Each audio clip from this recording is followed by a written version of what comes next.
Welcome viewers of this video, excluding those who clicked on this video by mistake.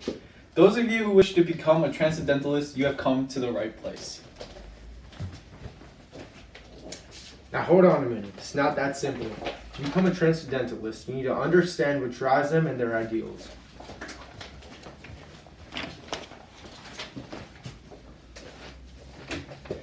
Watch our exclusive interviews of Ralph Waldo Emerson, Henry David Thoreau, and Martin Luther King Jr.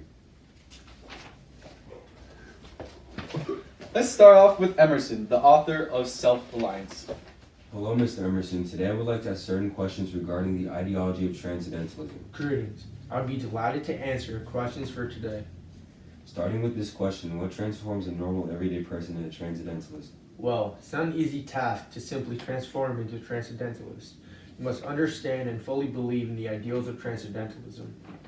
What is one of the beliefs of Transcendentalism?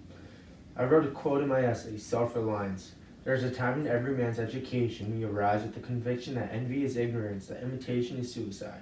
One of the key values of Transcendentalism is the aspiration of one being the best version that they can possibly be, rather than trying to be someone else.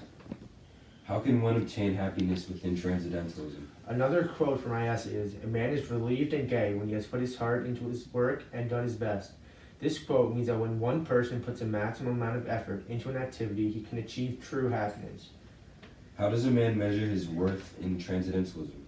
A key quote in my essay is, "They measure their esteem of each other by what each has and not by what each is. But a cultivated man becomes ashamed of his property, out of new respect for his nature. Especially, he hates what he has if he sees that it is accidental, came to him by inheritance or gift or crime. Then he feels that it is no having, it does not belong to him, has no root in him, and lies there because no revolution or no robber takes it away. People in society base their self-worth on what they own, and when the realization hits that what they own is through inheritance, they begin to hate the very thing that measured themselves on." Welcome, Martin. Thanks for joining me today. I will be asking some questions that relate to Transcendentalism. Thank you for having me. What are the purposes of traveling to different locations to eradicate segregation, and how does it relate to Transcendentalism? In my letter to the clergyman, I wrote, "Injustice anywhere is a threat to justice everywhere. We are caught in an inescapable network of mutuality, tied in a single garment of destiny. Whatever affects one direction affects all indirectly." This quote means that one uncivil act can spread to other regions of the country due to the abundance of conformity. The belief within Transcendentalism that states that all men are created equal goes against all types of segregation committed in this country. How should one retaliate against an injustice? A quote I used in this letter was, "We know through painful experience that freedom is never voluntarily given by the oppressor. It must be demanded by the oppressed. One or a group of people can oppose an injustice by voicing their opinions and demanding for change. One main point of Transcendentalism is that man has the freedom of free will, meaning that he can do whatever he desires. So if a person or a group of people decides to eradicate a certain act of injustice, then they have the right as human beings to do so." How do the laws of unjust government compare to what would be considered a just law? A just law is a man-made code that squares with the moral law or the law of God. An unjust law is a code that is out of harmony within moral law.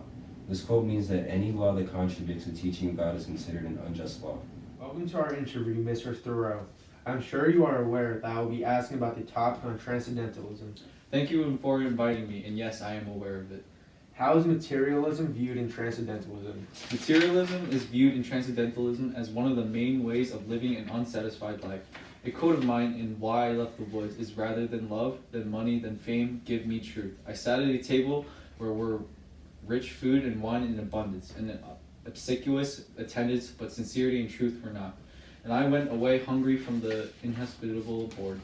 This quote shows that some people believes in the idea of cherishing the company of friends and loved ones over how much things he/she has or obtains. Does education play a part in Transcendentalism? And if so, how much would people who are not Transcendentalists take advantage of education? Also in the passage, a quote states, "There is an incessant influx of novelty into the world, and yet we tolerate incredible dullness."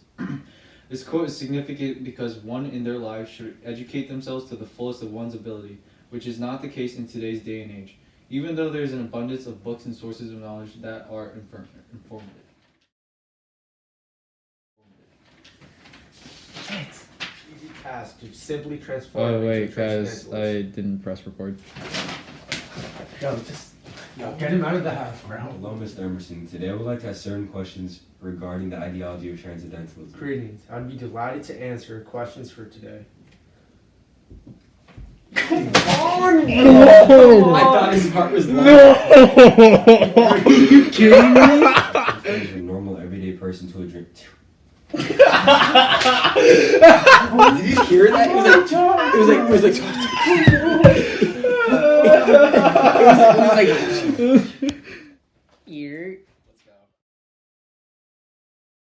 Thank you for watching today's video. Don't forget to like, comment, and subscribe. Ear.